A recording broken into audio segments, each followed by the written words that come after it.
You know, someone asked me once, what I made, and I said, well, I make a difference.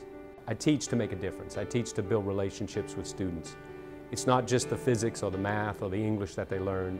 It's a life process. It's a life relationship. Even though I started teaching in public school and it was new and exciting and the teachers are very professional, great work environment, I was thinking about maybe retiring, maybe finding something else to do. I'd been teaching for so long. But then someone told me about the LMISTI program and how it could really improve your pedagogy, your teaching style. So I decided to check it out and apply and get accepted. And I was with a really tight cohort of other science and math teachers. And I discovered that my teaching style was more behaviorist, and I was really looking to be a constructivist teacher, a student-centered, with me as a facilitator, helping them learn. This is really what I've wanted, but I didn't have the tools to do so. The LMISTI program gave me the tools to do so. The LMISTI program taught me to research what the best practices are for physics. So I started digging through the literature. And I found that the modeling approach kind of flips it backwards.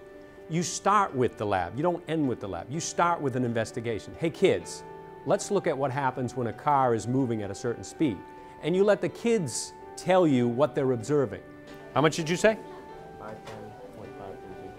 And the actual is 506.5. Not bad. Not bad at all. Find out your percent error.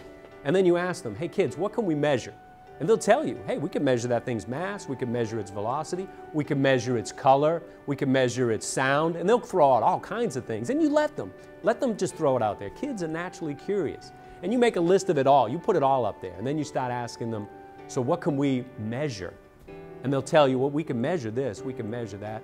All right, well, what will help us get us to our goal of trying to understand the relationship between mass and velocity? They, believe it or not, invariably will come up with the lab. And you tell them, okay, here's the equipment, go do it. I'm more of a facilitator. I'm not a sage on the stage anymore. I'm more like a guide on the side. I'm a teaching coach. It takes a lot of work. It takes a lot of time. It is easier to just tell them, but telling isn't teaching. So comparing students of years ago, you know, it's kind of humdrum. You know, I would lose 3 or 4 of them that fall asleep. Kids don't sleep in this class because they're busy learning.